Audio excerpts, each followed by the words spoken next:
আসসালামু আলাইকুম। সবাই কেমন আছেন? আশা করি সবাই ভালো আছেন।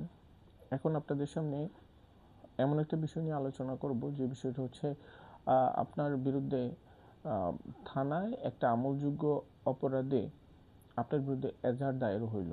আসলে ফৌজদারি কার্যবিধির ১৫৪ ধারা অনুযায়ী থানায় একটা এজাহার দায়ের হয়।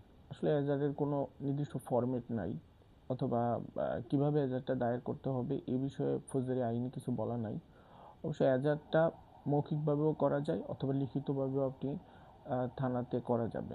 এখন আপনার বিরুদ্ধে একটা এজাহার হলো, আপনি ধরুন যে কোনো একটা মামলা হয়ে গেলে, এবং এটা এজাহার হওয়ার পরবর্তী যেহেতু আমলযোগ্য অপরাধ, আপনার বিরুদ্ধে এফআইআর হয়ে গেল।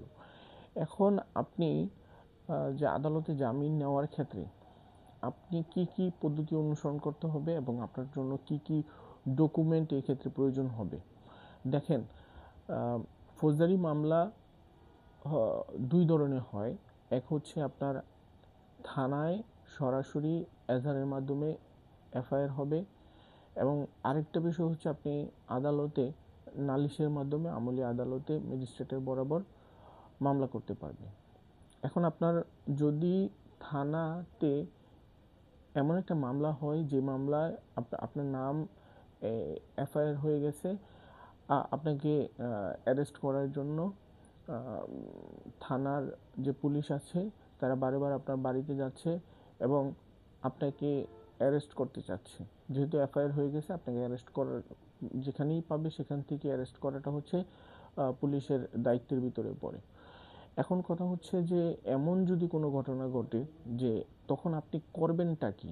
দেখেন, আইন অনুযায়ী আপনার বিরুদ্ধে এফআইআর হলো এজাহারের পরবর্তীতে।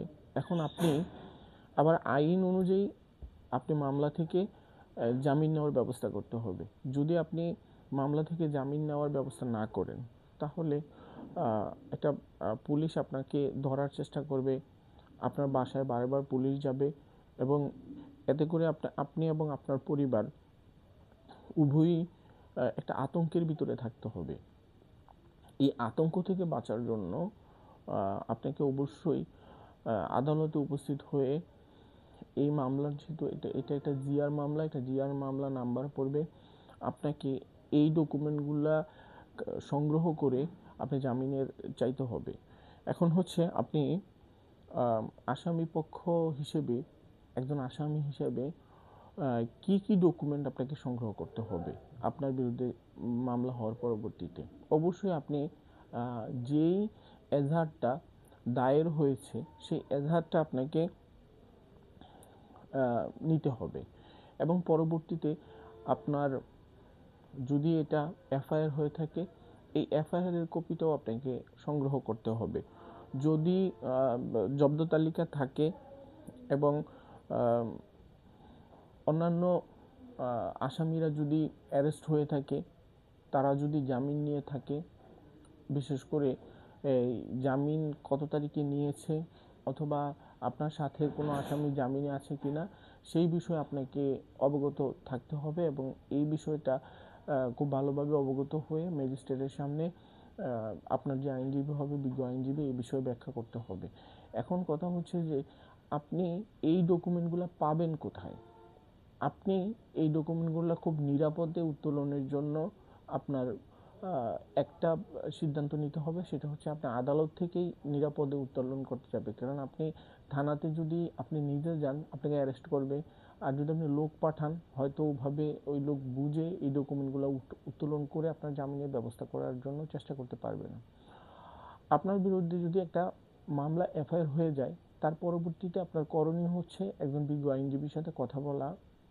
এই বিজ্ঞ আইনজীবীর মাধ্যমে আপনি আপনার মামলার নাম্বারটা দিলে সংশ্লিষ্ট যেই থানা, ওই থানার জিআরও অফিস, যেটা যেটা হচ্ছে আপনার কোর্টে থানা ভিত্তিক জিআরও অফিস থাকে, এই জিআরও অফিস থেকে আপনার মামলার নাম্বারটা দিয়ে আপনার নাম বলে কিছু খরচ দিয়ে আপনার এই ডকুমেন্টগুলো উত্তোলন করে, যদি আপনি ধার্য তারিখবিহীন অন্য কোনো তারিখে আপনি জামিন নিতে চান, তাহলে নথি উপস্থাপন করে স্বেচ্ছায় জামিনের প্রার্থনা চেয়ে আদালতে একটা পিটিশন দিতে হবে।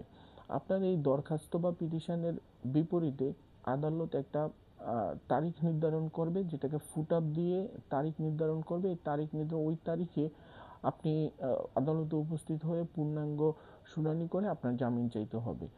এখন আপনি জামিন চাওয়ার ক্ষেত্রে আপনার যেই ব্যক্তিগত ডকুমেন্ট লাগবে, সেই ব্যক্তিগত ডকুমেন্টগুলো হচ্ছে আপনি অবশ্যই আপনার ন্যাশনাল আইডি কার্ড সাথে নিয়ে যেতে হবে। দ্বিতীয়ত হচ্ছে আপনার যে জিম্মা থাকবে, জিম্মা হবে, আপনি জামিন নেওয়ার পরে আপনার জিম্মাদার কর্তৃক আপনাকে জামিন দিবে, ওই জিম্মাদারের ন্যাশনাল আইডি কার্ড এবং তার উপস্থিতি লাগবে এবং তার স্বাক্ষর লাগবে। এবং আপনি জামিন নেওয়ার পরবর্তীতে আপনি রিকল নিয়ে আসতে হবে, যেহেতু আপনাকে থানায় আপনি জামিন নিয়েছেন তার একটা ডকুমেন্ট জমা দিয়ে দিতে হবে। ধন্যবাদ সবাইকে, ভালো থাকবেন, আসসালামু আলাইকুম।